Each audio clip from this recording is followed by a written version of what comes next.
You know, what can you do to actually help the attorney, the defense attorney? You've got to want to identify for the attorney sources that demonstrate the standard of care, all right? Because I mentioned, oh yeah, there are experts that are going to testify to what the standard of care is. And that's all well and good. You know, I have a certain doctor that gets up there and that confirms that defendant neurologist complied with the standard of care. So their testimony is evidence, but we always want objective evidence of the standard of care. That's the best evidence, objective. And what is the objective evidence? Medical literature, right? That's a huge piece of objective evidence of the standard of care. And that's a really huge help, a big help that you can give defense counsel by deciphering medical literature. You know, it is, you guys, you've been practicing, all of you, you know, collectively 150 years, right? You're used to reviewing medical literature quickly, picking out very, you know, like a laser, the key parts of that literature, and being able to decipher it. Just like you can do that, if you hand me a case, you know, a legal case, I can quickly go through it and identify what the court said or the purpose of it. All right, but switch, right? If I hand you a Supreme Court case that's 80 pages long and I tell you, can you tell me what the holding is of that case? Are you going to be able to do that easily?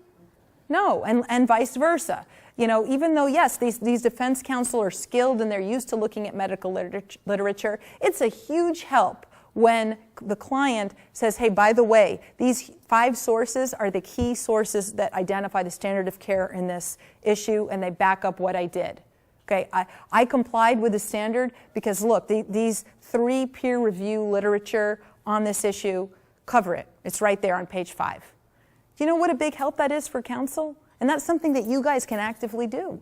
And you have access to it, up to date, you know, et cetera. And that's something counsel can use objectively to show the jury. They'll say, hey, jury, you don't have to just take my word for it or the defendant's word for it or even my expert's word for it.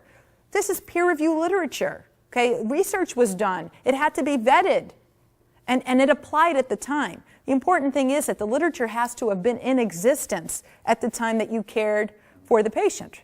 All right, literature that was, that was published after your care is not relevant to what the standard was at the time.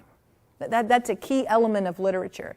And that's always when we're, you know, as defense counsel, or even as the plaintiff's counsel, when each side would disclose literature, we'd always look at the year. That was the first thing we look at. Did this post-date the care? If it did, judge, this literature should not be involved in the case. It's not relevant.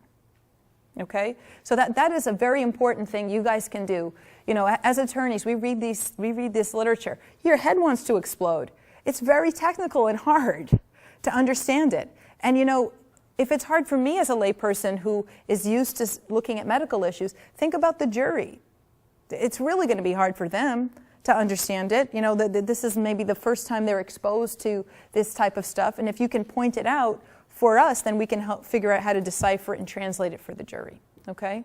You know, I made a list on page 29 of the different kinds of literature. You know, the best kind is peer-reviewed, right? But there's also online literature. There's treatises or texts, journals. Sometimes blog entries can be helpful. Publications from medical professional organizations, like guidelines that are put out, guidelines of practice that are put out from the American College of OBGYN or ACR. All of those are very useful sources of objective sources of the standard